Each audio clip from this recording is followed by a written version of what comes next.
ఈరోజు ఋషికొండలో ఆల్రెడీ హరిత రిసార్ట్స్ అని చాలా పాతవి ఉండేవి. వాటి ప్లేస్లో అత్యంత ఆధునీకరించి ఈరోజు వరల్డ్ క్లాస్ లెవెల్ అని చెప్పచ్చు. ఈరోజు 7 బిల్డింగ్స్ని నిర్మించడం జరిగింది.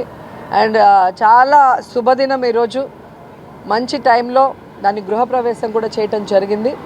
యాక్చువల్గా టూరిజం కోసం అన్ని పర్మిషన్స్ తీసుకొని చాలా అద్భుతంగా 7 భవనాలని నిర్మించడం జరిగింది. కానీ ఈ మధ్య 3 మెన్ కమిటీ ముఖ్యమంత్రి గారు వస్తే మరి పార్టీ కార్యాలయంగా ఎక్కడ ఉంటే బాగుంటుంది అంటే ప్రభుత్వంలో భాగమే ముఖ్యమంత్రి అంటే, పర్సనల్గా కాదు కదా. సో ముఖ్యమంత్రి గారు ఎక్కడుంటే బాగుంటుంది, ఎక్కడి నుంచి పరిపాలిస్తే బాగుంటుంది అన్న క్రమంలో 3 మెన్ కమిటీ వైజాగ్లో ఉన్న అన్ని ప్రదేశాలని కూడా సందర్శించారు. దాంట్లో ఇక్కడ ఉంటే బాగుంటుంది అని రిషికొండని ఫైనలైజ్ చేయడం జరిగింది.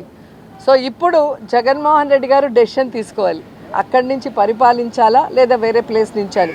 జగన్మోహన్ రెడ్డి గారు అది డిసైడ్ చేస్తే ఇక్కడి నుంచి చేస్తే బాగుంటుంది అని రిషికొండ నుంచి మరి క్యాంప్ ఆఫీస్గా పరిపాలన స్టార్ట్ అవుతుంది, లేదంటే టూరిజం స్పాట్గానే అది కంటిన్యూ అవుతుంది, టూరిజం రిసార్ట్గానే కంటిన్యూ అవుతుంది. అది మీరు చూసి చెప్పాలి. మీకు ఇస్తారు విజువల్స్ చూసి చెప్పండి. ఎందుకంటే ప్రెస్ వాళ్ళు ప్రతిపక్షాలతో చేరి ఎంత కాంట్రవర్సీ చేశారో మీ అందరికీ తెలుసు. అంత కాంట్రవర్సీ చేయాల్సిన అవసరం కూడా లేదు. సో అందుకే మీకు విజువల్స్ వస్తాయి, మీరు చూడండి, చూసి మీరు డిసైడ్ అవ్వండి.